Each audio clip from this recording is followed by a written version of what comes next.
Now at 10 and streaming on crossroadstoday.com, the community remembers one of the deadliest smuggling attempts in U.S. history, 22 years later. A Victoria man is accused of aggravated sexual assault of a 13-year-old girl.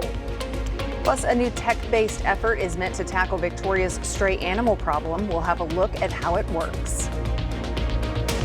You're talking about things like the heat index, which is going to be happening over the next couple of days. Some very hot weather in store for Texas, so we'll be talking about that coming up in a moment. And Shawna softball looks to make a statement versus Weimar on Thursday. I'll tell you more on sports.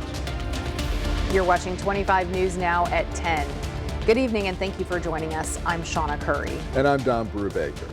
A 20-year-old Victoria man is accused of continuous sexual abuse of a child.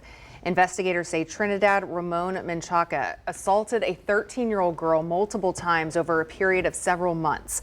A special agent with the Texas Department of Public Safety interviewed the teen, who said the abuse began in January.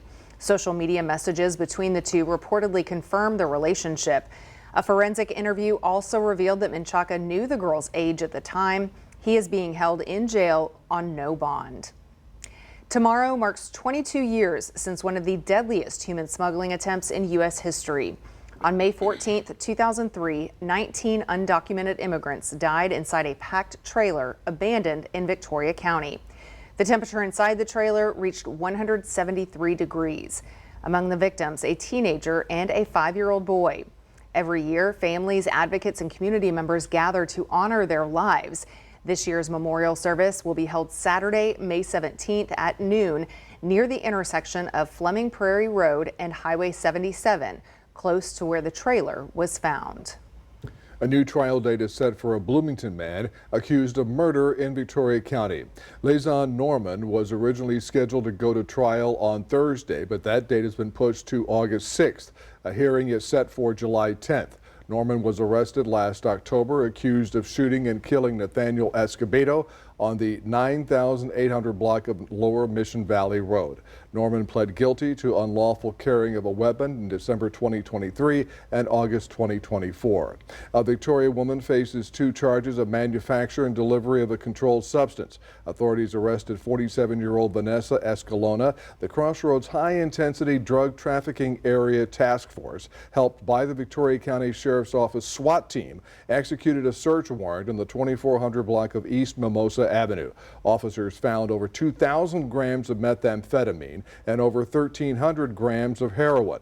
Escalona is in the Victoria County Jail in lieu of $80,000 bond. The 89th legislative session for the Texas House of Representatives is hosting a committee that could be making changes to laws around homeless services. 25 News Now reporter Trenton Whiting joins us to explain what this could mean for local resources. Trenton? Don, Shawna, thank you. The Intergovernmental Affairs Committee is discussing a potential amendment to a bill that keeps homeless services 1.5 miles away from schools. The amendment would include another community staple for children. The bill, originally created to keep homeless services at least 1,500 feet from schools, might be expanding to include parks. That could have an impact locally, and Midcoast Family Services is one of the organizations that would feel it. The legislation maybe had a good intention to begin with, but it like I said, it kind of took a life of its own. We're less than 1,000 feet away from Queen City Park, and that would mean we could no longer provide navigation services. Queen City Park is a hub for many unhoused residents in Victoria, and Midcoast CEO Jenny Stafford says they chose a nearby location to provide care to the frequent visitors there. If the amendment passes, those locations would have to move. It would take more time and more resources than we've got. You know, our office operations may even be in jeopardy. The penalties are steep for a city in violation. The city could have to pay $50,000 every day until service stops. The state could also halt sales tax collection and prohibit adopting tax rates that would increase revenue. I think it's unfair for somebody to make rules when they've never even visited our location and seen the pros and the cons that we live with every day. The committee likely won't reach the bill until later tonight, but Stafford says there's traction in the legislature to pass the amendment. It seems to carry some favor with the legislators. The calendar's running out. So we're hoping that it will just die in committee and not ever make it to the floor for a vote. Trenton Whiting, KAVU TV, 25 News Now. Victoria County Animal Services is launching a new effort to reduce the stray animal issue. Mark Sloat, director of Victoria County Animal Services, teamed up with a few national organizations to develop a sign campaign with a QR code. Here's how it works. If you see a sign and see a stray or roaming animal, just scan the QR code and provide the location and a photo of the dog. The groups will use that information to track loose animals so they know more about where stray and roaming animals tend to gather. Sloan says this information will help find solutions to the issue. In people's yards that are, again, in high intake areas where we see a lot of loose dogs in Victoria. Corner lots are great because we can get traffic from both sides. If you're interested in putting a sign in your yard, you can contact Victoria County Animal Services. You can find their information on our website, crossroadstoday.com. In 2023, Victoria Animal Care Services sheltered over 800 dogs and almost 500 cats, but the reality is grim. More than 400 animals were euthanized. For our viewer poll tonight, we are asking, are QR codes a good tool to help reduce the stray animal problem in Victoria? Yes, it's a great idea. Maybe it's worth trying, or no, it won't help. We want to hear from you. Visit crossroadstoday.com/vote or scan the QR code there on your screen. And still, with more than 60% of the votes, maybe it's worth trying is leading in our viewer poll. So thank you to everyone who voted tonight. And get ready for Mother Nature to turn up the heat. Here we go again. Now let's go to Mac Pettis with a first look at the forecast, and at least two, I think it's DeWitt County and Lavaca County are under heat advisories tomorrow. Is that right? Yes, for some reason, Victoria County is not included, but we're right next door. It's going to be almost as hot as well. So we're introducing a term we haven't used in a while, the heat index.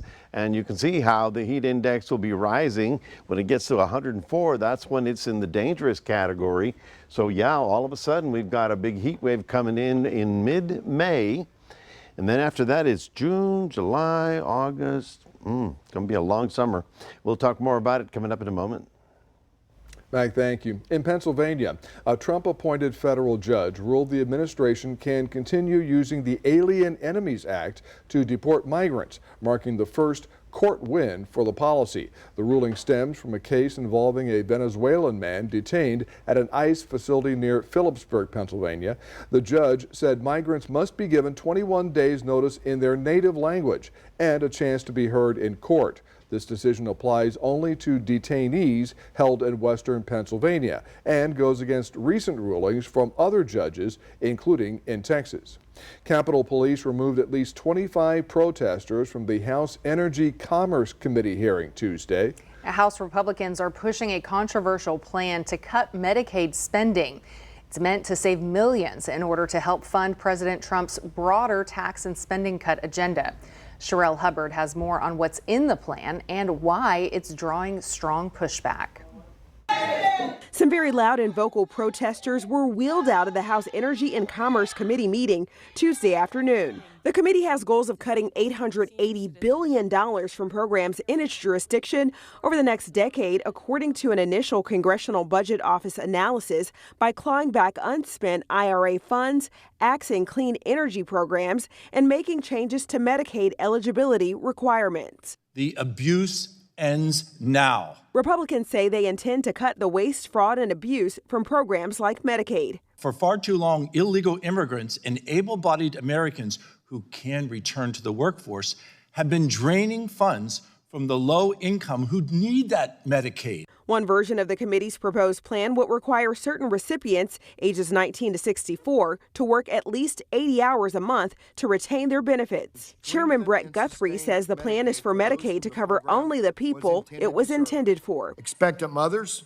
children, people with disabilities, and the elderly. Some Democratic representatives held up Medicaid Matters signs during the meeting, Democrats critical of the proposed cuts. For months, the Republicans claimed that their tax plan wouldn't touch Medicaid. Now we know that's a bold-faced lie. Republican Speaker of the House Mike Johnson acknowledges that compromises are the way forward. No one's going to get 100% of what we want. I'm Sherelle Hubbard reporting. President Donald Trump said he will move to normalize relations and lift sanctions on Syria's new government to give the country a chance at peace. To read this full AP story, visit crossroadstoday.com. Well, it's cap and gown season, and we are celebrating the stars of the stage and the classroom. Today, we congratulate Elena from Faith Academy. Grandma and Grandpa Bilton say congratulations to our precious granddaughter. We are so incredibly proud of you and excited to see all the amazing things your future holds. Shine on, girl, with love. Carlos is earning his diploma from Providence Christian Academy. Tina Rosales says, congratulations, Carlos. It's time to follow your dreams. Claudette Rosales has a message for Hayden from Goliad High School. Hayden, we are so proud of you. Love you so much, Nani and Popo. And Matthew is graduating from Victoria ISD Success Academy. The message to him, congratulations to Matthew. Proud of you. Love Momo, Popo, and family. Popo's getting a lot of work these days. Submit a photo and heartfelt message for your grad through June 13th. We'll feature our area grads on air and on social media. Go to our contest page at crossroadstoday.com. Click the entertainment tab, then select contest to submit and show your pride. And remember to subscribe to our YouTube channel, Crossroads Today. Hit the like button and click the notification bell. A dangerous parasite prompts a ban on live animal imports at the southern border. Why U.S. officials are taking action and what it means for ranchers. Coming up on 25 News Now at 10. Also tonight, a judge's decision brings the Menendez brothers one step closer to a possible parole after more than 3 decades behind bars. What's next in the high-profile case?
Google is rolling out a solution to those annoying text scams that are on the rise across the country. Google Messages began updates today to the scam text detection technology that is on most Android phones. The improved scam detection will be able to spot hoaxes like the common unpaid toll text. The update also enables Google's messaging app to spot potential fraud text related to crypto, technical support, and gift cards. According to the Federal Trade Commission, consumers lost $470 million to text scams in 2024. Google is announcing several other Android updates ahead of its developers conference next week. The Agriculture Department suspended live cattle, horse, and bison imports through the U.S. southern border due to the threat of a dangerous flesh-eating parasite. It is called the New World screwworm, which is actually a fly. This New World screwworm was eradicated in the U.S. nearly 6 decades ago. The Department of Agriculture said the parasite was recently detected in remote Mexican farms. A Mexican agriculture official said the ban is unnecessary and does not fix the problem. A decision tonight for the Menendez brothers as their sentencing hearing comes to a close in Los Angeles. Eric and Lyle Menendez resentenced to 50 years to life in prison. That makes them eligible for parole. Now, this is the latest step in a years-long battle for the brothers trying to get released after 35 years behind bars, serving life sentences without parole for the murders of their parents in 1989. Family and supporters of the Menendez brothers emotional after a Los Angeles judge resentenced Eric and Lyle Menendez to 50 years to life in prison. That makes them eligible for parole for the first time ever.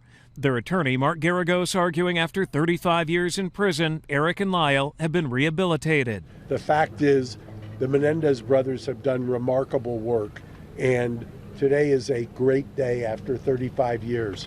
Eric and Lyle Menendez were serving life sentences without the chance of parole for the 1989 murders of their parents, both watching court via video from prison and getting emotional during the testimony. Eric breaking down in tears during testimony from his cousin. Anna Maria Baralt saying, quote, "They are universally forgiven by our family." I'm very proud of them. They pursued so many different rehabilitative opportunities, that they instituted so many different programs and made it this far. Is going to produce a sort of hope in a hopeless environment that people have never seen. In court, defense attorneys argued the brothers acted in self-defense after years of sexual abuse by their father. Los Angeles County District Attorney Nathan Hochman ahead of the day's hearing, saying the brothers have not taken full accountability for the murders and their crimes. Our position is not no, or it's not never, it's not yet. And the reason we said that is that the Menendez brothers have failed to come clean with the full extent of their criminal conduct, their cover-up, their lies, and their deceit over the past 30 years. The California Parole Board now needs to take up the issue and decide on possible parole. That process could take months or even years. Alex Stone, ABC News, Van Nuys, California. Day 2 of testimony got underway Tuesday in Manhattan in the federal sex trafficking trial of music mogul Sean Diddy Combs. His former girlfriend, Cassie Ventura, took the stand, detailing how their 2000 relationship turned controlling and violent. Ventura broke down while testifying about freak-offs, sexual encounters with other men that Combs reportedly forced her into while he watched. Combs is facing charges including racketeering, conspiracy, sex trafficking, and prostitution-related offenses, all of which he denies. Well, good evening, everybody. We're looking at 76 degrees right about now. Temperatures are not going to get much cooler than the 76 that you're looking at because that Gulf air is rolling back in. We've managed to get up to 91 today. That is not a record. Our record is 94, but guess what? Next few days, we'll be exceeding the records as the heat wave arrives early. And we'll have all that coming up in a moment.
Well, good evening, everybody. Here are your headlines for the weather department. Abnormal heat and humidity for the week. Daily record highs that we're going to be surpassing. Limited overnight cooling. In fact, the temperatures will stay in the low 70s. And that heat goes on through next week. Temperatures will be over 100 degrees in most inland areas. That's away from the water's edge. So all of a sudden, here we are mid-May, and we're going right into a summer weather pattern. Now, you'll notice that we did have a few high clouds that sort of drifted over the area, but by and large, the big story was the sea breeze. It got strong today. We were getting up to about 25 miles an hour. They'll be up to 30 over the next couple of days as the hot weather over the land starts rising the air and all that Gulf air rolls in. There is some stormy weather in the northeast and in the northwest, but for us, the big dome is coming back. We're talking the dome of doom, basically high pressure, which gives us our summer weather pattern. You can see that along the immediate coastline, we do have a little bit of humidity, but if you go just to the west, right about here, the humidity just drops. Look at Uvalde down to 20%. San Antonio was very low this morning or this afternoon, and it's arid, absolutely bone dry in parts of the western part of the state. So now we have to introduce the heat index. The combination of temperature and humidity affect your body like the heat index. And so today's, even though we are 91 was our high, heat index did get up to 100. As we get to 105, that's when everybody needs to start taking precautions for the heat. And all I'm telling you is that it's just going to be moving in that direction over the next few days. So while we don't have an advisory for Victoria County, I don't know why, because we do have one for DeWitt County. So we've got heat advisories, and in this red, we have basically excessive heat is expected there with the heat index above 105 to 110. So all of a sudden, you know, the entire southern portion of the state is in a summer pattern, and there's really not a lot of hope because this is going to be with us for what, June, July, August, remember that? Yeah, our average temperature should be about 86 degrees this time of year, but we're going to be in the 90s all the way through. And again, the high temperatures at night will be near records, and at night they don't even cool down very much because of the arrival of the humidity. So our lows tonight about 71, but later in the week probably only getting down to about 74, 75 at night. Daytime high temperatures, look at this, pretty amazing that we're getting 96 for us, you know, 93 down in Corpus Christi, but 106 in San Antonio, 110 in Laredo. Now obviously the dry air gets very hot, and with abundant sunshine, that's what they're going to be dealing with. So we're looking for a day planner for Port Lavaca, getting up to about 88. A little bit of cloud cover early in the morning, but then that burns off and it's going to be sunny skies. And in Cuero, for those of you working outdoors, we're looking for a high of 96. So, you know, middle part of the day, do be cautious. 7-day forecast, not a lot of hope. In fact, let's just say hello to summertime because it looks like it has arrived. We're looking at temperatures staying in the 90s through the next 7 days with virtually no chance of rain happening through 7 days. That's your 7-day forecast, reminding everybody we do have this QR code. We'd love for you to scan that and put Crossroads Today on your phone. And to be outdoors playing softball would be good if the wind is blowing. Right, Max? Yeah, maybe a little bit cooler too, right, Mac? Don't want to do it in the heat of day like you kind of mentioned there. But we had 3 local Victoria baseball and softball teams competing in playoff action today. So how would they all do? Find out in a few moments. It's sports.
All right, Caruso. So yesterday we highlighted Ganado baseball and softball. Well, today we're going to go over to stay in 2A ranks with both just the Shiner softball team. And for the Shiner Lady Comanches, they finished second in district behind Ganado, and they're looking, again, to see if they can get back to the championship game there for back-to-back years. And again, feeling confident facing their district opponent there that they faced a couple times there in the regional final in Weimar. They lost the first game to them 8-5, and they kind of bounced back and got that 10-5 win. So the team looks a little bit confident heading into that matchup there on Thursday night.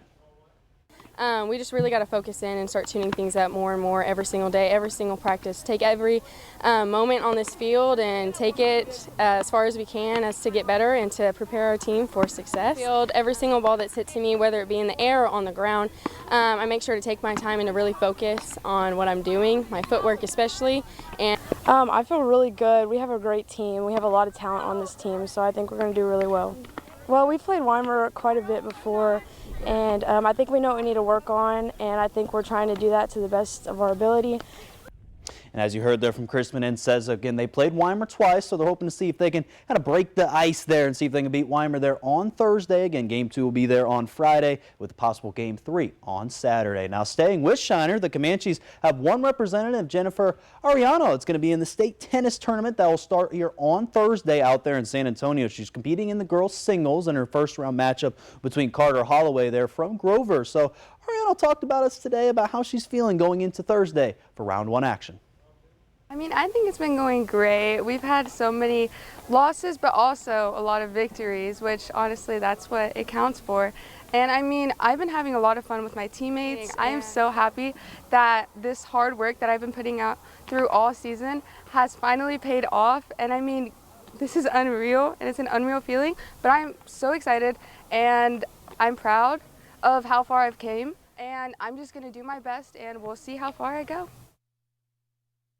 She's hoping to see if she can bring back that gold from Shiner. Again, she faces Holloway there. Then she's going to face, if she wins, she'll face Aubrey Carroll there from Crawford there in the quarterfinals. So wish Jennifer luck there out in round 1 action. Now from the St. Joseph Lady Flyers softball team, see if they can go back-to-back state champions as they face Hyde Park Panthers Day out there in Arlington, Texas, UT Arlington. And the Lady Flyers, they lost a heartbreaker to Hyde Park. They lost 11-10. The Lady Flyers were up 10-9 going into the bottom of the 7th inning. But the Panthers, they got 2 runs and they would walk it off there. But for the Flyers, so they will not be able to get the repeat back-to-back state champions. Still, what a great year. At the end there, Shane Meisber, Jasmine Gomez, and Gianna Morris also got there on the all-tournament team there for the St. Joseph Lady Flyers there, counted from the team. So congrats to them and good for a great season for the Lady Flyers. How about UHV softball? They had to win to keep their postseason hopes alive. And again, they faced the William Carey Crusaders there earlier. Again, they had to win this game since it's double elimination tournament. And guess what? They did not, unfortunately. They lost the one 7-1 there to William Carey. So officially, they have been eliminated there from the tournament. The Lady Jacks did have a great season, though. Went 29-22 in the regular season. Had great senior class as well. J.C. Bolin, Jordan Jones, Kenzie Chambers, and Alexa Wade. How about UHV baseball? This one, they also had an elimination type game just like softball did versus St. Xavier, Illinois. The game wasn't a rain delay for a while, but then it got back into action. UHV couldn't get the bats going after the rain delay. They lost this one there 13-4 there for the Jags baseball team. But still, same there softball team. Had a great accomplishments for the baseball team this year. Went 38-17 overall. And if you don't remember, they beat Texas A&M Corpus Christi, a Division I opponent there 6-4 and 6-5. So still, props up to UHV baseball for what they've done, and Coach Stavanoa as well for a great season. And finally there, Major League Baseball on Tuesday officially removed Pete Rose and Shoeless Joe Jackson, two of the most sports famous players that are previously kicked off for baseball because of gambling from the game from the league's permanently ineligible list. A historic decision by the MLB Commissioner Rob Manfred allows Rose to be considered to be inducted in the Baseball Hall of Fame, an honor that has been ruled out part of the settlement that he reached with Major League Baseball after he died there in September. So Manfred ruled his lifetime ban ended there with his death, but he still will now have an opportunity to be back there in the Baseball Hall of Fame in the near future. And that's going to do it here in sports. Don and Shawna, back to you. And it looks like the UHV baseball and softball teams have now played their last games at the UHV Jaguars, with Texas A&M and the system taking over after Governor Abbott signs. So it's kind of historic tonight.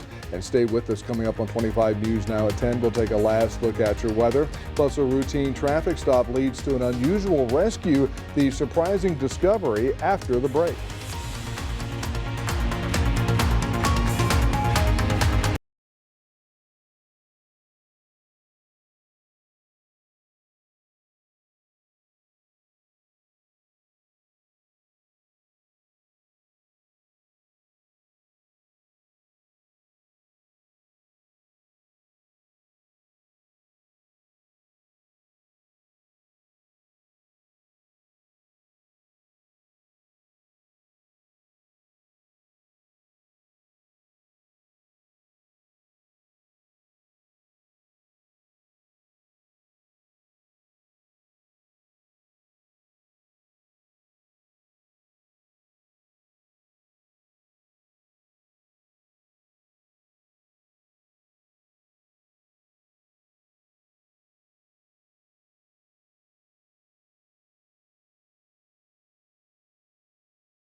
A lot has changed in 30 years. In 1994, it was Jessica and Michael. In 2024, it was Olivia and Liam. The top baby names for last year are out, and the most popular monikers are not a surprise. Olivia and Liam have held the top spots on the Social Security Administration's lists of girls' and boys' names since 2019. I did not realize that. The top 10 most popular names have been largely unchanged for the past 6 years, with Emma, Noah, Charlotte, and Oliver consistently being chosen by new parents. In California, Santa Monica's Palisades Park is being taken over by squirrels. Despite city signs telling people not to feed them, visitors keep doing it. And now the squirrel population is booming, with tunnels packed full of adults, babies, and food trays left behind. They may be cute, but residents warn they're eroding the cliffs, and if it gets worse, officials may have to step in. So if you visit, take the picture, but put the snacks away. Now, let's see, over 50 years ago, I guess we're guilty, but we were at Sequoia National Forest, and the squirrels were all around, and they said, hey, buy these peanuts and give them to the squirrels. They love them. We didn't even have to open them. They knew how to do that. You know, they're pretty so smart. That was years and years They're ago. waiting for you to open the okay, let's feed it. You know, Santa Monica, that park is a beautiful view, but I never thought, okay, you're feeding the squirrels, but they're burrowing holes under the, and that's all landslide area. So they're going to have a problem. They're going to have to put up a sign for the squirrels to say, don't do that. Anyway, folks, the heat is on. It is going to be on for quite some time. This entire week, we're going to be looking at temperatures in the mid to upper 90s. So try and stay cool because it's going to be a long, hot summer. All right. Well, a routine traffic stop in California turned into a surprising animal rescue with this adorable spider monkey now named Violetta. She's at the zoo and recovering. Jimmy Kimmel Live is up next.